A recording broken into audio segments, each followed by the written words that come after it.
I will explain the steps now one by one. Okay, here this is the overall summary of the homology modeling technique. First one we see here, this is the structure we need. So, we have the two sequences. So, identify the template, right, we check the alignment and get the template. Once we get the template, then go with the alignment corrections, right, here with the this is the alignment, right, and we check the alignment and see so that there will be less gaps in the alignment. Once we have the alignment correction, then we generate the backbones, right, because you take the same backbone and get the backbone, and then when the backbone is set, then look for the loops. Okay, here so you can see several loops here and model these loops, right. When the loops are done, then go with the side chains. There are several libraries, you can check the side chains, and when we model the side chain, then finally optimize the model, right. You can also try to use molecular dynamic simulations to see whether there is any fluctuations in these amino acid residues, and finally validate your model. If you are happy with the model and it satisfies the requirements, then it is fine. If not, you have to iterate again and again with the different steps. You change the loops and you change the template or change the side chain, right, and finally see whether the model is valid or not. First we need to take the template. How to get the templates? You check with the BLAST, your sequence you give and run BLAST, and finally you will get lot of hits with the different identities. So, your accuracy of the model depends on the template, and again it is very important to identify the best template. If you get several hits with high sequence identity, what other criteria you use? You can see the sequence coverage and you can see the less number of gaps and see whether the proteins belong to similar families, right, and all the aspects you need to consider, right, and second is see if these proteins have some similar folds and the regions are properly aligned. So, all these things you need to consider before you select the template. Then the second one, you look at these different proteins and see the important residues, whether the residues are the same in these two different proteins. Then based on all these aspects, then you can choose a template, because it is very important to choose the template, otherwise you end up with the wrong structure. So, now if you see the structures are known, because you search your query with the known structures. So, then we get some structural guidelines with the templates, you will get different structural information, because the PDB is known, and see whether you can see the family of the proteins, how about the structurally conserved regions, and then if you see all these informations, then you can choose the template. How to check the conserved regions? Because these regions, what are conserved regions? And the protein they have the nearly identical structures, right, because the conserved regions they have the identical structures, and there might be the interior core and mostly they contains alpha helix and beta strands. So, look into these details, right, and also the location of these residues, right, in the conserved regions, because we know the structures, right, we need to take into consideration all these aspects. Then we use the biological information and the known functional annotation, because in several databases you can see the residues different functions, right, either active sites or motifs and so on. And using all these information, finally you can choose the template. Usually what we do, you take a sequence and just paste the sequence in Swiss model or any software, you will get the structure. So, the question is whether you get the reliable structure or not. So, if you spend some time, right, in each steps, then you can be confident that you get the good structures. The most important one is a template, you need to give proper template for the modeling. In that case, you can get at least more than 60% confident that you can get the reliable structure. So, this is the method we use for the taking the template. You use the BLAST and then you use the known structure database, right, and finally you get the structures from the PDB, right, this is fine. Okay, now what to do? You get the template, right, you have your query sequence and you get the template, you check the literature and other information, finally you decided that okay, this is your template. Okay, then if you see the alignment is correct or not.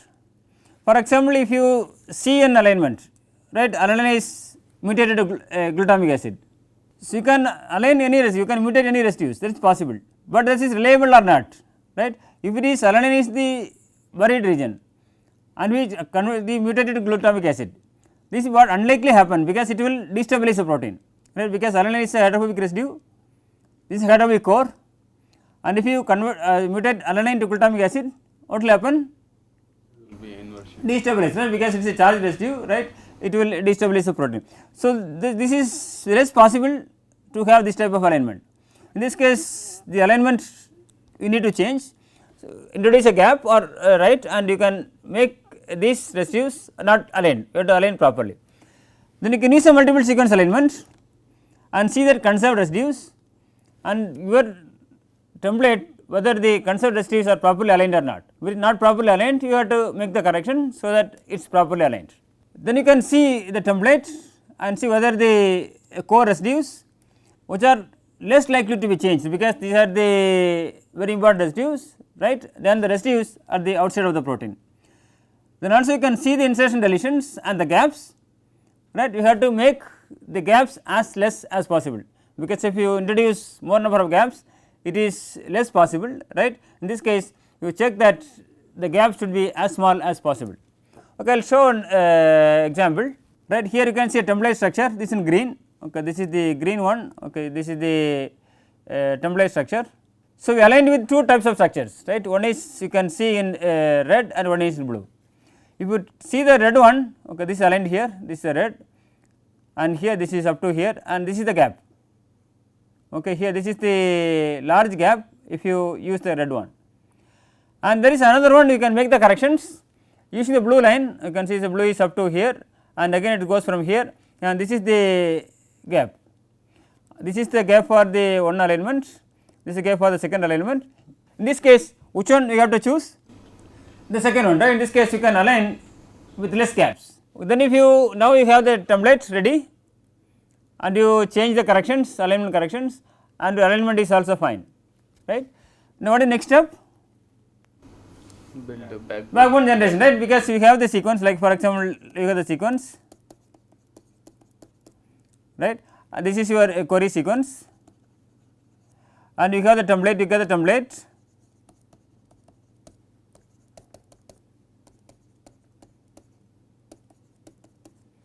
right, for example you have the template.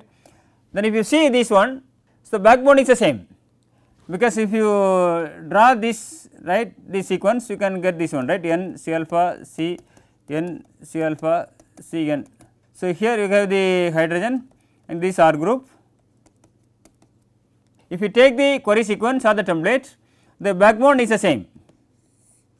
What is the difference? Different side chain. For the take the first one you can see A I and it goes on, and the second one A I R. So, backbone is the same. In this case you can just copy the backbone, and also if you see some cases the side chains are the same, in this case you can also copy the side chains, right. This is how you can generate the backbones. Okay, see this is the backbone, right, of your template, right, the backbone of the template. For a target you copy the same, right. Now for a target, right, you just copy the backbone, that is fine. And here what do you do? So, use the same backbone, and here you can see some side chains. What resembles this side chain? Similar. These side chains are the same between the template and the target.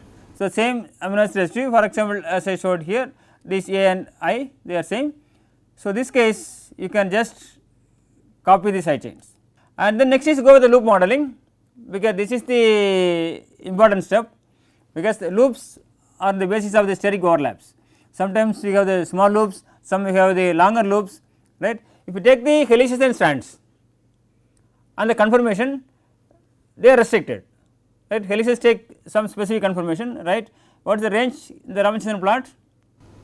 Something minus. Yes, minus 50, minus that range, right. You can see the conformation is restricted, even the strands are restricted, but the loop they can take any conformation. So, in this case they are highly flexible, it takes different conformation. So, in this case you can see a specific degree of overlap, right, between these different loop regions. Then you have to check the atoms, right, within the loops, and see how these atoms fit in the protein. Okay, I will show an example. So, here this is the actual loop, right. If you take the template and your target, you may see the longer ones. So, you can see this region here, the target you can see a longer loop than the one which are in the your template. So, in this case we need to model these loops, replace these residues. There are various options to loop the modeling.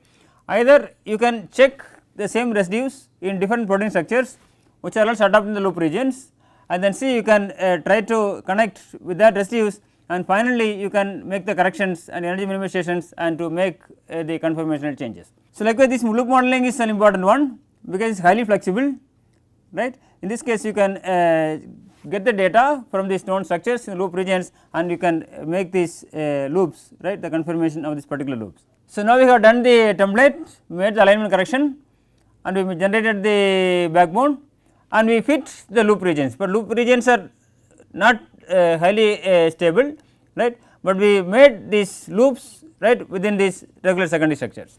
Now, we have to change the side chains, right. If the sequence identity is very high, then it is mostly done. For example, if it is 90%, right, the 90% of this chain side chain we can already generated, and only 10% of this protein we need to generate side chain. This is the reason why we require the high sequence identity or similarity. In this case, almost the conformation is almost fixed. So, now for the rest of the protein, where the amino acids are different, right, then we need to replace the side chains. We do the mutations and change the side chains. In this case, we need to check the conformation of the side chain. For example, what makes the conformation of the different chains, right. So, you have to see the bond length, you have the bond angle and the torsion angles phi and psi, right, because that is mainly from the main chain, and the chi angles. So, because if you go with the side chains, right, it is important to say the side chain conformation. So, we look into the side chains, many residues have more degrees of freedom, right. For example, if you have this alanine, how many rotations are possible? With the main chain you can see one CH2 group, so you can have the rotations. If you go for the serine or if you go the threonine, you can see depending upon this atom the type, right, you can see different rotatable bonds. So, it can take different types of takes different conformation, right. So, in this case, if you take this is a protein, right, here I show the tyrosine 22, it has various conformations.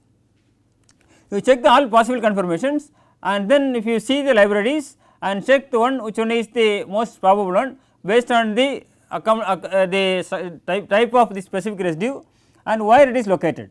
So, whether it is in helix or it is strand or whether it is buried or exposed, right, you can see different conformations and you can fix these conformations for each side chains. Now, we have the backbone and the side chains are the fixed if they are properly aligned with the same residues, and if the residues are different then we mutate the residues, right, and you can build this model based on these available libraries.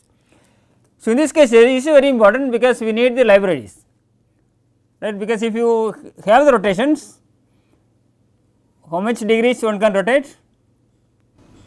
360 degrees you can rotate, but if you do it different angles and different rotations, it is completely very expensive because it searches for different conformations. So, for this case you check for the available libraries, right, there are several rotamer libraries available. How they develop the libraries? From the existing, right, from this distance and also from the known structures, right. If there is alanine or there is a valine, right, you can see what is the probable conformation each amino acid can adopt, and also depending upon these neighboring residues or the 3 different residues. So, all these are probable libraries. In this case, if you find your residues, right, in different secondary structures and the different locations, you can get the proper libraries from the rotamers and can use that conformation to build your model. Otherwise, if you do systematic sampling, it takes long time and it is very expensive based on the computation time. So, we use the libraries and then see which conformation each side chain can adopt, because each side chain can adopt only a small conformation, right, then all possible conformations. You can check with the environment and you can use the particular conformation for any side chain. So, now if you look into this data available in the literature, In homologous proteins mainly they retain the same rotameric state, and if we take the chi values for 80% of the identical and the 75% of the mutated residues, they have same conformation, right, they do not change much. So, if we look into this original structure, template structure and the target structure, the difference of the conformation is less, right, more than 70% of the residues they have similar conformations. So, now you have the almost similar structures. For example, if you have the template and you have the backbone and you have the side chain, you have the loops. So, you have the crude model, right. Now, what we need to see during these steps, we introduce several artifacts. What are the various artifacts we used? We just replaced several amino acid residues. For example, large side chains for small ones, alanine to valine, right, just we put it, right, whether they are sterically allowed or not, that we do not know, we have not checked. And the second one, we take some peptides from different reference proteins like loop modeling, right. If you do not get the proper data, we take from different structures, we do not check whether this is the similar proteins or different and the similar folds or not, we take from different proteins. Then also we do not know the conformation loops, loops can take any conformation, right. In this case we use whatever available in known structures. So, how to rectify this problem, right, we need to optimize it. So, in this case you can do the energy minimization, right, and see whether this protein or this model is chemically and conformationally reasonable or not. So, there are different methods available to minimize energies, right, and then use the energy minimization technique to see whether a protein is reasonably good, energetically favorable or not. Then also we can see the MD dynamic simulations, you see whether what are the possible conformations a protein can visit during different period of time, right. This can also help to remove the large errors, also it can have the low energy conformation. So, you can see this is the backbone, and if you do the dynamics finally you will get the stable 3-dimensional structure.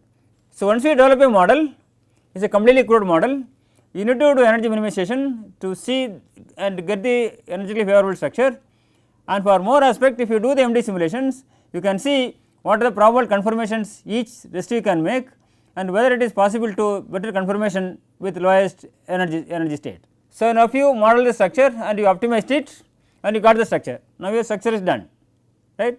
Then the next question is whether this model is reliable or not. We do all the experiments, you check the proper template and minimize the energy and you have done everything, and whether finally they are going to validate. How to validate this? First you see whether the bond length, bond angles and torsion angles, right, all the stereochemical properties they are properly set or not. And the second one, whether the specific important residues, for example active site residues or any antigenic site residues. So, these residues have the proper conformation, right. If for example if you have the active site residues, right, they tend to interact with the other molecules, you should have some type of pockets and so on, right. You need to see whether all these things are correct or not, and check the correct fold whether it is properly folded, because if you see the sequences you can assign the fold and final structure is in proper fold or not. There are various methods available in the literature to validate the structure based on the stereochemical properties or based on the energy, right, and based on the experimental information, right. There are various methods available in the literature to validate whether your model is correct or not. So, here for example I give an example, for example ProCheck or this what if, this will check the stereochemical conformations, for example bond length, bond angle, torsion angles and the atomic contacts, whether the proper contacts between different amino acids or not. Then second one is the Ramachandran plot, this is also one of the major components for evaluating your structure, whether the structure is mainly in the allowed region or not, right. Once you do this, it ensures that the backbone conformation of the model is normal, because if the most of the residues are in the within the allowed region of the Ramachandran plot, then you can see that the backbone conformation is almost correct, right. You can use several servers to get the model, but even then you have to check the and validate the specific models. So, we see the Ramachandran plot, then if you have the template and the query you will get almost similar. Why it is similar? Because backbone is because backbone we are just copying from this template. So, in this case almost you can see the similar structures but during the minimization it will change the conformation, and finally you need to check whether they are properly aligned. So, you can see this is a template gives a good structure, and you can see most of this the residues which are left side of the Ramachandran plot for the alpha helices as well as for the beta strands.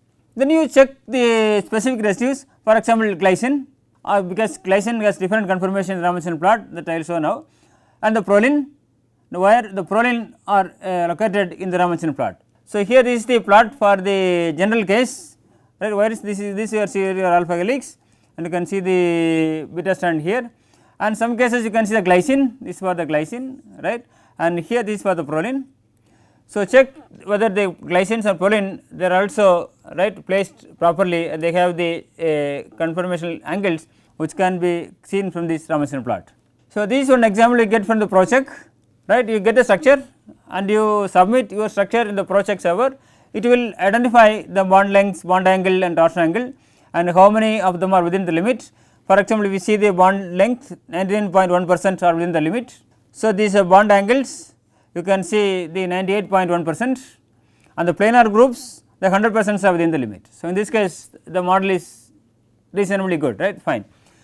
Then see the Ramachandran plot, you can see there use the allowed region, right, these are the allowed region, and you can see the partially allowed regions. So, these are the fine around 98% which are in the allowed regions. In this case the model works fine. Now, I give you one example, right, as a case study. So, I have one sequence.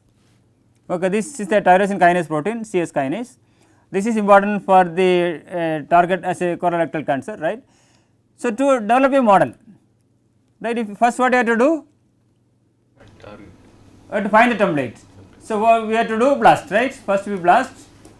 So, we will get different sequences of different identities, say 90%, 98%, 72% of different identities.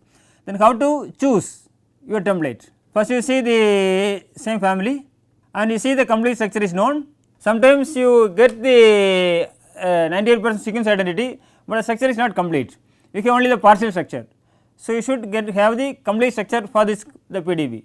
Sequence wise they align and tell it is 98%, right, but if you see the structure you have only partial structure. So, you need to make sure that the complete structure is available. So, in this case if we have the human kinase, we choose the 2 SRC, they belong the same kinase family, and this is CS kinase, and here you can see this SRC kinase. And then look at the resolution, what is the resolution of the template you choose, right, there should be a high resolution, right, not the low resolution structures. So, it is 1.5 angstrom, so it is fine.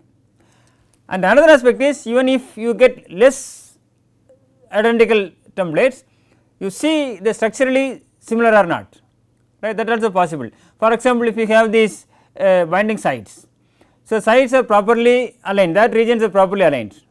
Are there any specific motifs? So, see that specific motifs that they are properly aligned, that way also even the sequence identity is less, you can choose the structures. In this case your structure will be similar, resemble the functionally important regions, that is also possible, fine. So, if you take this structure, right, here this has the identity of 84%, right, of the positive is 92%, right, here yeah, this is similarity, and there is no gap because all residues are properly aligned, and we have the complete structure. So, with 84% sequence identity, and you can treat this as your template. When you make a template, then finally model the structure, right, like the loop modeling, and you can use the backbone generation and the side chain modeling, right. Finally, you get the energy minimized structure, this is a structure. You can see the blue one, okay, this is for the CS kinase, and the grey one, this is called SRC kinase, and the RMS is around 1 angstrom. So, it is a reasonably good structure, we can get this one. Then we validate our model, this is one of the examples you can do with the Ramachandran plot. You can see the dots, right, which are mainly in the alpha helices and in the beta strands. And we see about 90% of these residues are in the allowed region, and about 9% are in the partially allowed region, right. In this case you can see the model is reasonably good, and you can trust this model for the other applications. So, here the sequence identity is very high. So, you can see the RMS is 1 angstrom.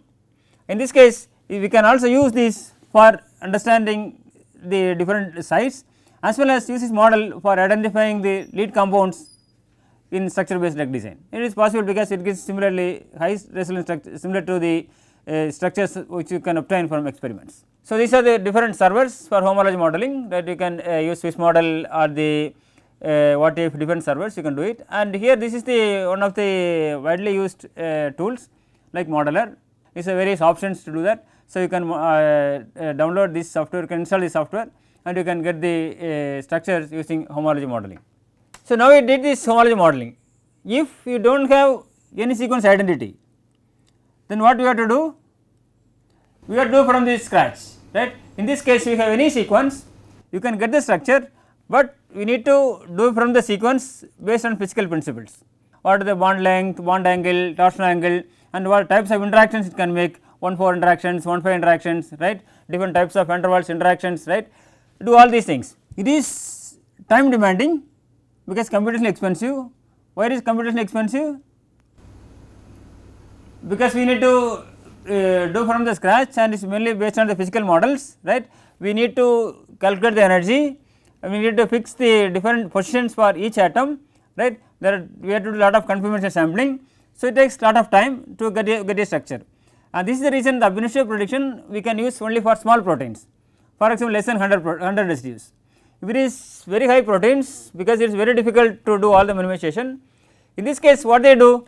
So, they cut into pieces based on the domain information and model the proteins for each domains, and then they combine everything together and do the minimization to get the final structure.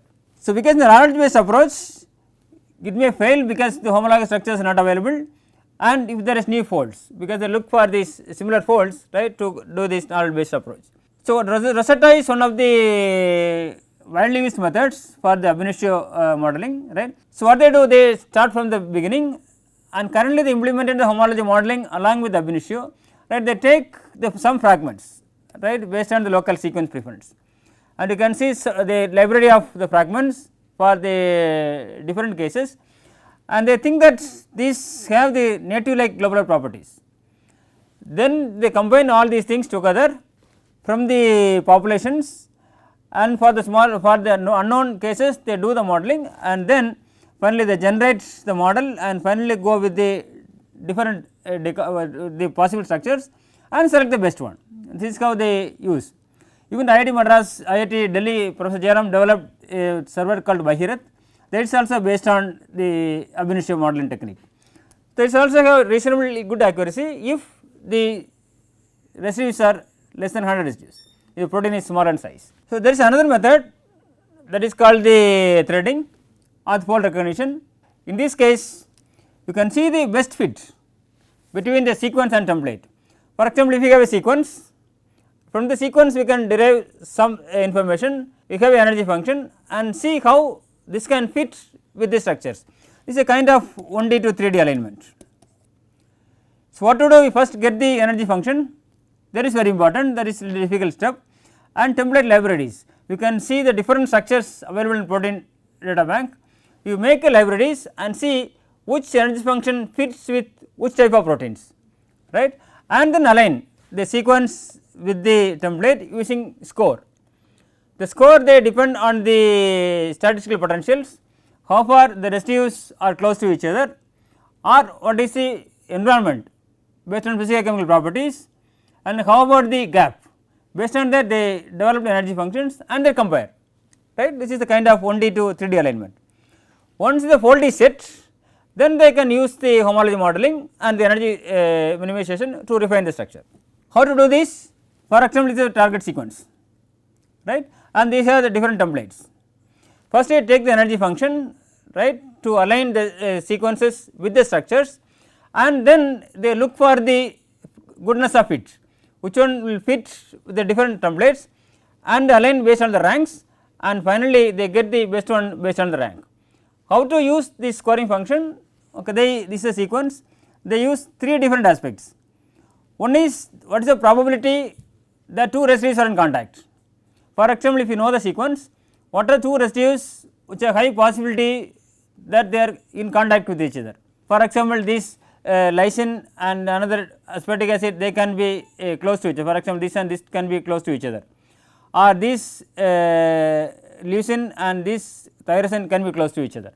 Then see the structures and they have the scoring function, and the second one they see how well they fit with the structural environment. They see the physical chemical properties of amino acids, right, in the sequence, and different secondary structures, right, and the solvent accessibility, whether they are buried or exposed, and look into the structures whether it is buried or exposed or same secondary structures, and based on that they can define the function. Then see the gaps, giving the gap penalty. So, considering these three aspects they get this total energy. This is the one is the probability of the potential, and this is the structural environment and the gap, and they combine everything and map. If you have this sequence, this would have the energy function of these much values. So, then take all the templates, then which one has the best one, then check all these aspects and rank the models and check, okay, for this sequence this could be the probable model. This is a kind of 1D 3D model, right, get the sequence and then find the structure. This is called the protein threading based on this fold recognition. So, we discussed about 3 different types of modeling techniques. What are 3 different types of modeling techniques? Homology modeling, Ab-initio and fold recognition, right. So, now there is a competition called the CASP, right, the critical assessment of structural prediction. So, they conduct once in 2 years, right. So, what they do? So, they get the experimental structures from the crystallographers or from NMR spectroscopy. Before publishing this in the PDB, they keep the structures and give the sequences open to competition. So, you can register and you can try to develop models, or you can use different meta servers. So, there are meta servers available, there you can get the models. With the different models you can choose which among the 50 models which are the best 10, right, you can use that. So, then you submit your model and they evaluate, and once the structure is known they can compare. Yesterday we discussed about the alignment of structures. So, they use the alignment and see the structurally conserved regions, right, and then see how far your model can fit with the known structures, and accordingly they will tell you, okay, your under this category this method works fine with less RMSD, right. They give different types of proteins with simple proteins or complex structures and so on, right. Then you can also evaluate, okay, which method fits very well with which type of these sequences.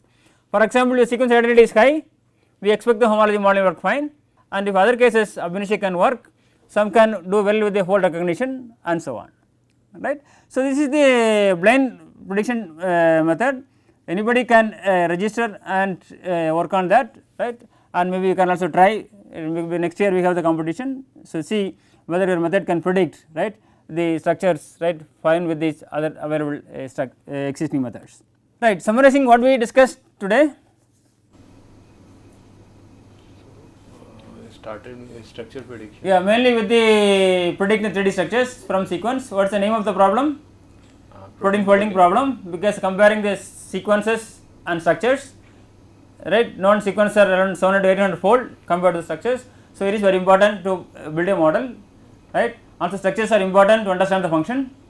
So, then we discussed about the different types of modeling, right. If you the homology modeling, we need to think about see the coverage plus the sequence identity, and then you can choose the template is very important, and then do the alignment corrections, and then do the backbone generation, loop modeling and side chain modeling, and finally optimize your model and validate, right. And finally, if you are happy, you should obey all the rules, mainly stereochemical properties and the energies. And then we discuss about the fold recognition, that is 1D 3D alignment. From the energy functions you can check, identify what are the structures which can fit with your sequence. Then we discussed about the Ab-initio, so based on the physical energy functions, right. If the homology modeling or the fold recognition fails, then it is very important to do this Ab-initio. So, you can do with this Ab-initio structure prediction. In the next classes, I will discuss about some of the applications, mainly how the parameters we derive from the sequence and structures can be used for understanding the protein folding rates or protein stability or the protein interactions, right, and the structure based drug design and so on. Thank you for your kind attention.